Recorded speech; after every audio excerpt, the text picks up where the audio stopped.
Gir સોમનાથના royal રાજા નામના યુટ્યુબરને લોકોએ રસ્તા પર ખૂબ માર માર્યો, એની મૂંછો કાપી, એના વિડીયો સોશિયલ મીડિયા પર વાયરલ થયા. પોલીસ પ્રશાસન, રસ્તા પર થતો ન્યાય, ગુંડાગર્દી એ બધા માટે અઢળક પ્રશ્નો થયા. માંડ તો આરોપીઓની અટકાયત કરવામાં આવી અને ત્યારે ઊભો થયેલો યક્ષ પ્રશ્ન એ હતો કે કોણ હિંમત આપે છે આ લોકોને રસ્તા પર ન્યાય કરવાની? એનો જવાબ આજે પોરબંદરથી મળ્યો છે. નમસ્કાર, આપની સાથે હું દેવાંશી.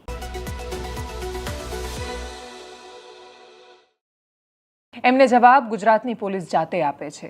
એમને હિંમત ગુજરાતની પોલીસ જાતે આપે છે અને એ જવાબ પોરબંદરથી એટલે સામે આવ્યો કેમ કે કરણ જયમલ ઓડેદરા નામનો એક છોકરો, એના પર પ્રોહિબિશનનો ગુનો દાખલ કરવામાં આવ્યો. સંભવતઃ એ દારૂ પીધેલી અવસ્થામાં હોઈ પણ શકે. પોરબંદરની પાસે છાયામાં રહેતો એ છોકરો, એને રાત્રે પોલીસની સાથે ઘર્ષણ થાય છે. પોલીસનું વર્ઝન એવું છે કે એણે પોલીસવાળા પર હાથ ઉપાડ્યો અને પોલીસવાળાની સાથે એ સંઘર્ષમાં ઉતર્યો. પણ એના પછી પોલીસે શું કર્યું ખબર છે? રાત્રે એના ઘરે ગઈ, એને ઉપાડ્યો, ત્યાંથી ઉઠાવ્યા પછી ખૂબ માર્યો. 5 જેટલા ફ્રેક્ચર સાથે એ છોકરાને હોસ્પિટલમાં દાખલ કરવામાં આવ્યો છે. એના પર ફરિયાદ નોંધીને ન્યાયાધીશની આગળ લઈ જઈને ન્યાય કરવાનો એમને વિચાર ન આવ્યો. એમણે વિચાર્યું કે અમારી સામે આંખો કાઢી, અમારી સામે અવાજ ઉઠાવ્યો અને અમે બતાવી દઈશું. પોલીસમાં એકતા ઘણીવાર ખૂબ સરસ રીતે દેખાતી હોય છે. પ્રશ્ન થાય કે એકતા ત્યારે ક્યાં ગઈ હતી જ્યારે પોલીસના કર્મચારીઓ ગ્રેડ પેના આંદોલન માટે લડી રહ્યા હતા?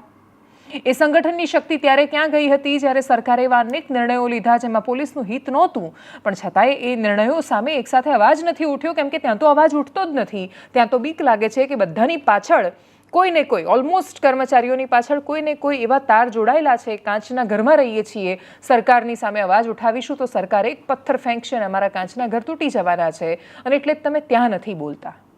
પોલીસ આ પ્રકારની દમનકારી નીતિ એ સામાન્ય માણસો પર જ વાપરે છે. એવા માણસો પર વાપરે છે જેની પાસેથી કાં તો એને પૈસા ખંખેરવા હોય અને કાં તો એ પૈસા ન આપી શકે એમ હોય તો એને ખૂબ મારવો હોય. જેલમાં જતા લોકોમાં પણ, જેલમાં રહીને આવેલા એક વ્યક્તિ પોતાનો અનુભવ શેર કરતા કહી રહ્યા હતા કે જેલમાં પણ તમારી પાસે ખૂબ પૈસા હોય અને તમારી પાસેથી પોલીસે પૈસા પડાવવા હોય તો એ શું કરે? જેની પાસે પૈસા નથી એવા માણસને મારે. એને એટલો બધો મારીને અધમુઓ કરી નાખે કે જેની પાસે ખૂબ પૈસા છે કે સાહેબ લાખ રૂપિયા ટ્રાન્સફર કરાવી દઉં છું, મને હાથ ન અડાડતા. પોલીસ સ્ટેશનમાં પણ જ્યારે કોઈની અરજી થાય ને કોઈને લઈને આવે એમાંય ન મારવાના રૂપિયા લે. જ્યારે આ કરવા માંડી પોલીસ, ત્યારે એના પરથી ભરોસો તૂટતો ગયો અને પછી પોલીસને જ્યારે રસ્તા પર મારતી, રસ્તા પર દમન કરતી અને રસ્તા પર ન્યાય કરતી જોઈ ત્યારે સામાન્ય માણસે વિચાર્યું અમે રસ્તા પર ન્યાય કરીશું તો એમાં ક્યાં કોઈ મોટી સમસ્યા છે? કરણ જયમલ ઓડેદરા નામનો આ માણસ સંપૂર્ણ રીતે નિર્દોષ હશે એ કહેવું વહેલું અને અતિશયોક્તિ ભરેલું રહેશે. એ કહેવાનો અધિકાર ના મને છે ના પોલીસને છે. એ માત્ર ને માત્ર અદાલતમાં નક્કી થઈ શકે છે. પણ તમારી સામે કોઈને વાંધો પડ્યો એટલે તમે એને ઢોર મારશો, આ પોલીસને શોભે એવું કામ નથી. આપણી ફિલ્મોએ ખૂબ ગ્લોરીફાય કર્યા છે પોલીસવાળા ગુંડાને. પોલીસ જ્યારે ગુંડાની જેમ મારે છે બીજા ગુંડાને ત્યારે આપણે ખૂબ ખુશ થઈએ છીએ કે પોલીસે ગુંડાને ખૂબ માર્યું. પણ પોલીસ જાતે ગુંડો બનીને એક અલગ પ્રકારનું સામ્રાજ્ય કે શાસન ચલાવવા માંડે છે, એનું શું? પોલીસનું કામ ગુંડા બનવાનું નથી. પોલીસનું કામ પોલીસિંગ કરવાનું છે, રક્ષણ અપાવવાનું છે. સામાન્ય માણસોને સ્વતંત્રતાનો અહેસાસ થાય, એ ખુલ્લી હવામાં કોઈ જ ચિંતા અને ડર વગર શ્વાસ લઈ શકે એનું કામ છે. આ અંગ્રેજોની પોલીસ નથી, આ લોકતાંત્રિક ભારતની પોલીસ છે. અને લોકતાંત્રિક ભારતની પોલીસ એ જેમ અંગ્રેજો દમન કરતા હતા એમ ભારતીયો પર દમન કરવા માટે નથી બનેલી. આ પોલીસ એટલે છે કેમ કે ભારતીયો સ્વતંત્રતાના શ્વાસ લઈ શકે, ખુલ્લી હવામાં રહી શકે, આઝાદીને માણી શકે, આઝાદીનું એમણે જે ચયન કર્યું છે, એમણે જે મેળવી છે એને સારી રીતે જીવી શકે. એ આઝાદીમાં ખલેલ પહોંચાડવા માટે નથી. કોઈ પણ માણસ જો પોલીસને લાગે કે આ એવું વર્તન કરી રહ્યો છે જે ગેરકાયદેસર છે અને ગેરવ્યાજબી છે તો પોલીસનું કામ છે કે તમે એને લઈ જાઓ પોલીસ સ્ટેશનમાં. પોલીસ જે ઘણી બધી વાર ટોર્ચર કે કોઈ આરોપીઓ પાસેથી કશું કઢાવવા માટે જ્યારે પ્રયત્નો કરે છે, એની પાસે જ્યારે કસ્ટડીમાં માણસો આવે છે ત્યારે, તો એના પર હંમેશા સંવાદો કે ચર્ચાઓ થતી રહી છે કે પોલીસનું આ રીતનું ટોર્ચર કેટલું યોગ્ય કે અયોગ્ય. એ કોના પર કરી રહી છે એ પણ તો ફરક પડે છે એનાથી. પોલીસ કસાબને મારે કે બીજા કોઈને મારે કોઈ પૂછવા જ નથી જતું એને. પણ પોલીસ કોઈને એવું ધારીને મારે એમાં પ્રશ્ન છે. તમે ક્યારે ભેદ કરશો? તમે જો ભેદ નથી કરી શકતા તો આ રીતે મારવાનું શું કામ? આવો મામલો જ્યારે આવે ત્યારે સમાજના નેતાઓ બહુ સ્વાભાવિક રીતે સામે આવતા હોય છે. અમે પોલીસનો પક્ષ જાણવાનો પણ પ્રયત્ન કર્યો, પણ પોલીસ પાસે જસ્ટિફિકેશન હતું જે કર્યું એનું કે ભાઈ કાલે ઉઠીને કોઈ છોકરીને હેરાન કરતો તો શું, અને એટલે અમે એને માર્યો. એટલે પોલીસ આટલી કલ્પનાશીલ પણ છે અને પોલીસને આટલા ભવિષ્યની ચિંતા પણ છે. એ પણ બહુ આશ્ચર્યજનક વાત હતી કે પોલીસે એવું ધરી લીધું કે આ છોકરો આજથી 1 મહિના પછી કે 2 મહિના પછી કાલે કોઈ છોકરીની છેડતી કરે તો શું. એ રીતે એ શંકાની નજરે ગુજરાતમાં દારૂ પીધેલા બધા માણસોને તમે મારવાની શરૂઆત કરશો તો કેટલા પુરુષો અને સ્ત્રીઓ છે જેને તમારે ખૂબ મારવા પડશે. બધાને ફ્રેક્ચર કરીને નાખી દો હોસ્પિટલોમાં.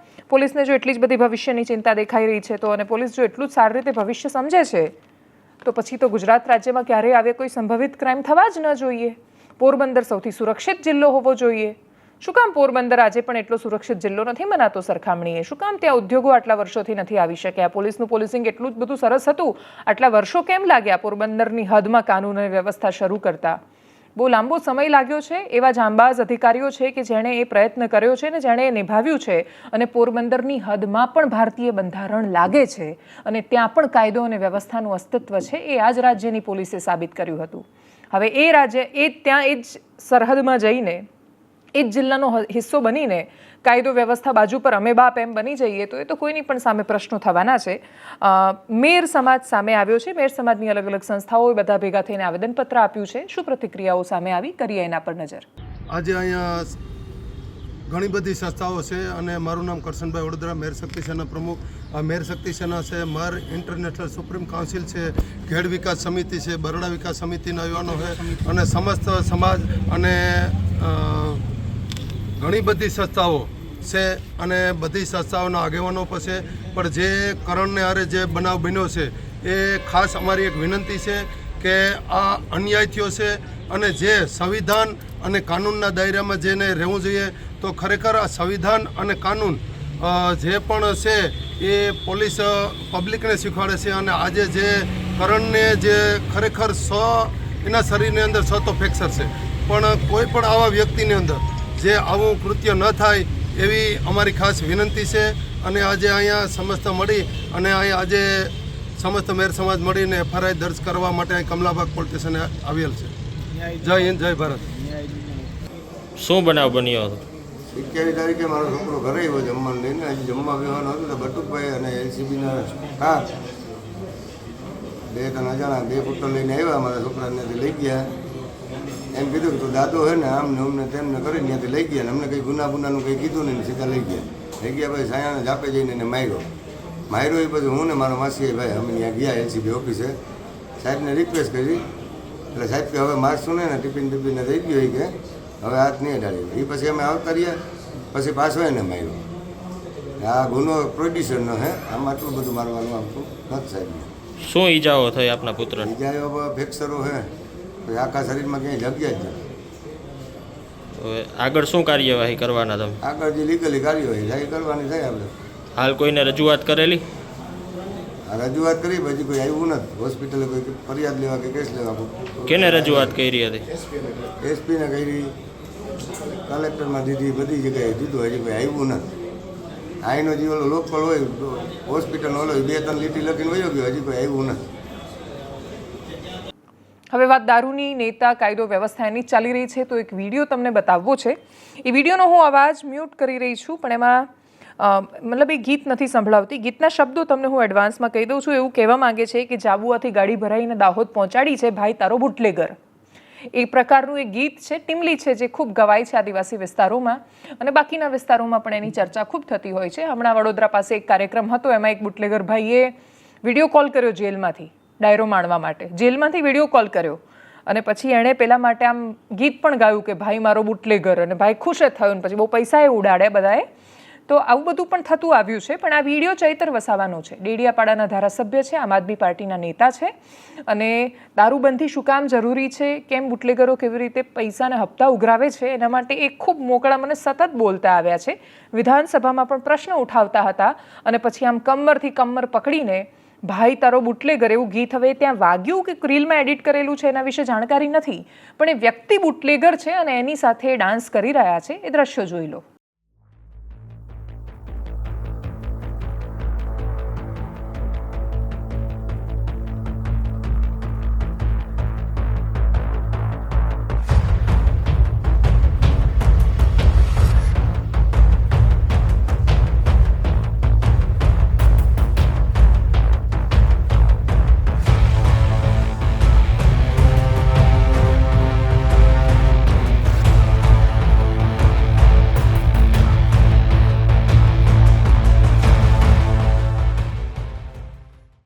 બુટલેગરના નામ પણ બહુ રસપ્રદ છે. આ બુટલેગરનું નામ બુટલેગર બુધિયો છે.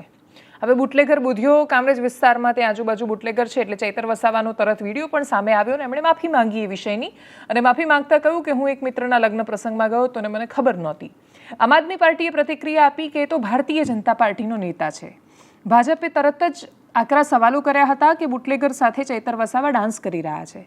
હવે ચૈતર વસાવાએ તો સામે આવીને માફી માંગી લીધી. ભારતીય જનતા પાર્ટીના નેતાઓ આવીને કહેશે કે સોરી ભાઈ, અમારી પાર્ટીમાં કેવી રીતે આવી ગયો એ ખબર નથી અમને. એનો જવાબ નહીં આવે. બુટલેગર હોય કે મોટાભાગે કોઈ પણ પ્રકારની ક્રિમિનલ એક્ટિવિટી કરતા માણસો રાજનીતિનું અને મહદઅંશે સત્તાનું સમર્થન ન હોય અથવા એમણે એનો આંચળો ન ઓઢેલો હોય તો એ પોતાના કામો નથી કરી શકતા આ પ્રકારના જે ગેરકાયદેસર હોય છે. આજકાલ ગુજરાતમાં તો નાના નાના ટેણિયાઓ જે પેલી ઇન્સ્ટાગ્રામ પર રીલ બનાવતા હોય છે, એટલે હમણાં જ એક વિડીયો સામે આવ્યો કે છોકરો આમ પેલા સાપની જેમ સર્પાકારમાં બાઇક ચલાવતો હતો. ન્યૂઝ ચેનલમાં એનું રિપોર્ટિંગ થયું કે બેફામ રીતે ગાડીઓ ચલાવી રહ્યા છે. તો ન્યૂઝ ચેનલમાં ચાલેલી રીલ છે એણે પોતાના ઇન્સ્ટાગ્રામમાં મૂકી અને એવું લાગ્યું કે એનો વટ પડી ગયો.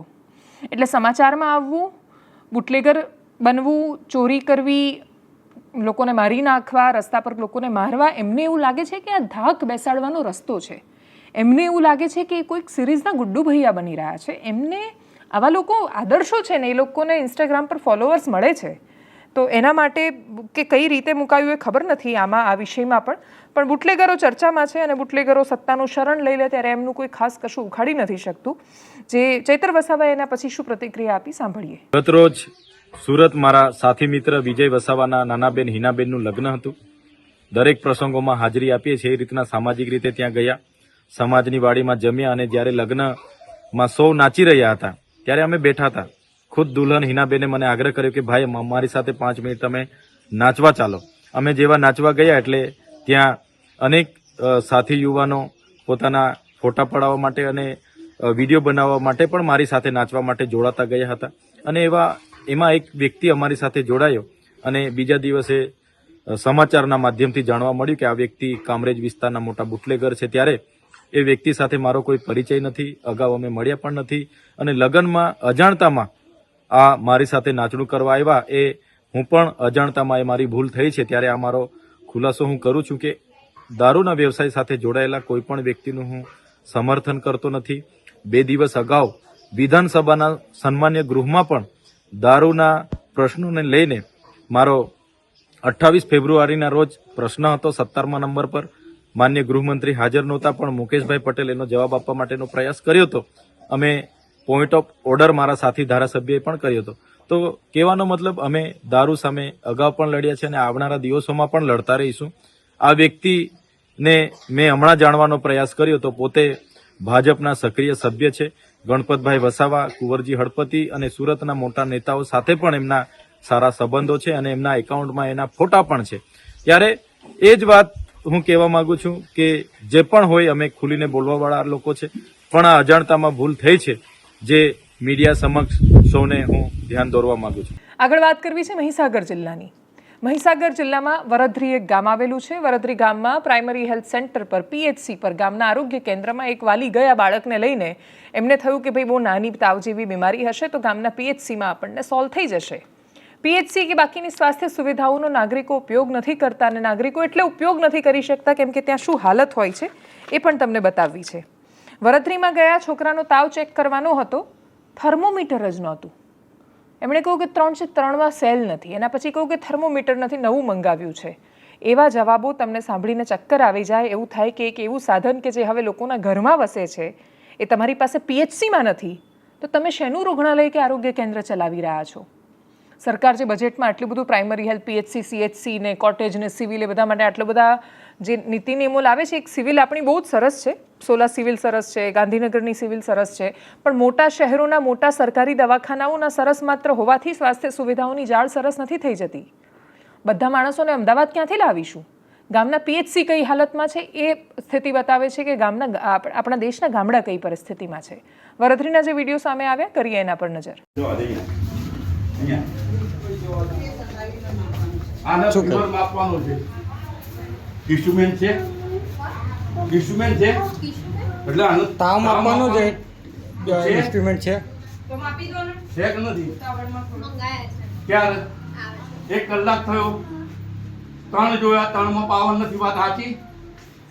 સાચી વાત ના? ત્રણમાં પાવન નથી એ મેડમ, ત્રણમાં પાવન નથી. સાચી વાત છે ને? હા કે ના? હા કે ના મૂકો તમે ખાલી. ના હોય તો હું લાઈન આપીશ. તમને હું હતો? હું લાઈન આપીશ. ના પણ છે કે નથી ત્રણ? હું લઈ આપું. અમે લઈ આવીએ. જો ભાઈ આ કેમ? બધા તાવમાં અવળે લુણાવાડાથી મંગાવે. કઈથી મંગાવે? ક્યાંથી મંગાવો છો? આશાબેન જો તમારા આશાબેન જોડેનું બેન હોતું જ નથી. પીએચસી પર જોઈએ, હું જાતે CHO ના અંદર નોકરી કરું છું, બરોબર છે. પીએચસી ના અંદર હોવું જ જોઈએ એમ કોઈ પણ હિસાબે. આ વસ્તુ હોય જ ના, બરોબર છે. ના પણ ક્યાં? અરે ભાઈ બોલો. હા ભાઈ, ભાઈ કેમ નથી ઇન્સ્ટ્રુમેન્ટ? કેમ નથી પીએચસી ના અંદર? પહેલા અમને જવાબ આપો. પાવર બનશે તો તમારે કેમ પાવર બનશે? હે 3 હોય 4 હોય કેટલા હોય? હું જાતે છું, બરોબર છે. મેડિકલ લાઈન અંદર મને ખબર છે, બરોબર છે. રૂલ્સ ને રેગ્યુલેશન. મેડમ ને તો વાત કરી તમે. મેડમ તમે જવાબ આપો કે કેમ નથી એ મને કહી દો ખાલી. હું લાઈને તમને આપીશ. હા વાંધો નહીં, તમે અહીંયા બોલો. હું અહીંયા આવ્યો તો દવાખાના, હું કહ્યું તમને કેવા શબ્દો વાપરે તમારા માટે? નથી ને? નથી. નથી. બીપી ઇન્સ્ટ્રુમેન્ટ પણ ચાલુ નથી. હે ચાલુ છે તો બરોબર છે, પ્રોપર ચાલુ છે. હા ક્યાં છે થર્મોમીટર તમારું? જે છે એ બોલવાનું. બોલો ભાઈ, હું અહીંયા બોલો. તાવ મપાવા આવ્યો છોરાને, તો સાધન છે કે નથી? નથી ને? નથી. અને આજે 1.5 કલાકથી છોરાને હું લઈને બેસી ગયો છું. સુવિધા ના આવે તો બંધ કરી દો દવાખાનું. અને છેલ્લી વાત પ્રાદેશિક સમાચારની જ જલારામ બાપાની. જલારામ બાપા એ માત્ર સૌરાષ્ટ્રમાં નહીં, વિશ્વભરમાં જ્યારે પણ એ નામ લેવાય ત્યારે ખૂબ શ્રદ્ધા અને આદરથી એટલે લેવાય, કેમ કે બાપાએ દુનિયા માટે કામ કર્યું. વીરપુરમાં આજે પણ ખીચડીનો પ્રસાદ આરોગવા માટે, એ પ્રસાદ ગ્રહણ કરવા માટે લોકો ખૂબ શ્રદ્ધાથી જાય અને ત્યાં દરેકને સરખો ભાવ અને સત્કાર મળે. જેમનું આટલું આદર અને સન્માનથી નામ લેવાય છે એવા જલારામ બાપા માટે સ્વામિનારાયણ સંપ્રદાયના એક સ્વામીજીએ એવી ટિપ્પણી કરી અને જેમાં એમનું એવું કહેવું હતું કે ભાઈ ગુણાતીતાનંદ સ્વામી આવ્યા અને જલારામ બાપાને મળ્યા અને પછી એમને આ ભાવતા ભોજન કરાવ્યા અને પછી જલારામ બાપાએ એમને પગે લાગ્યા અને મતલબ આશીર્વાદ લીધા અને એમની કૃપાથી આ બધું એ કરી શક્યા વગેરે વગેરે આશીર્વાદ માંગ્યા. કોઈ પણ સંપ્રદાય, સ્વામિનારાયણ સંપ્રદાય માટે આ વિવાદ ખાસ્સા સમયથી ચાલતો આવ્યો છે. એ વાર્તામાં હોય, એ કથામાં હોય, એ કહેવાતી વાયકાઓમાં હોય, ભગવાનને મહાન બતાવવા માટે કે સંતોને મહાન બતાવવા માટે જો તમારે સતત બીજા જોડે પ્રણામ કરાવવા પડે તો એ વિવાદનો વિષય બને છે. પુરાણોમાં પણ આવું છે. તમે દેવી પુરાણ વાંચો તો તમને એવું દેખાય કે બાકીના બધા દેવીનું વિશેષ મહાત્મય હોય અને બાકીના બધા લોકો એમને શ્રદ્ધાથી નમન કરતા હોય. ભાગવત પુરાણમાં શ્રી કૃષ્ણની, વિષ્ણુ પુરાણમાં વિષ્ણુની વાત હોય. એવી રીતે જેટલા પણ પુરાણ છે એમાં જે સેન્ટરમાં જે દેવતા હોય એની વાત હોય. પણ એના પછી તમે 200 વર્ષ પહેલાંની કહાનીઓમાં એ વાતને જ્યારે ઉમેરો ત્યારે એ પ્રશ્ન કરે છે 200 વર્ષ પહેલાં જલારામ બાપાએ જે કર્યું એને તમે યુગો પહેલાંના લખાયેલા પુરાણો સાથે નથી સરખાવી શકતા. અને મૂળ રૂપે કે જેમાં માત્ર એકબીજાની પ્રશંસા કે કહેવા માટેની વાર્તાઓ સિવાય જેના શાશ્વત વિચારો અથવા જે જીવન જીવવાની પદ્ધતિ હતી જેના આધાર પર ધર્મ વિકસ્યો છે, એ વેદમાં કે વેદાંતોમાં શું લખાયું છે, એ શાસ્ત્રોમાં શું છે કે જેના કારણે આ ધર્મ આજે પણ આટલી સરસ રીતે ટકી શક્યો છે, એના મહાકાવ્યો શું કહી રહ્યા છે, એ બધું જ બાજુ પર મૂકીને એક સંત કે જેણે સમાજની ખૂબ સેવા કરી છે એમણે પણ આમને નમન કર્યા એ કહેવડાવવાની શું લાલચ હશે એ ખબર નથી. જલારામ બાપાના પરિવારમાંથી જે ટિપ્પણી આવી છે કરીએ એના પર નજર.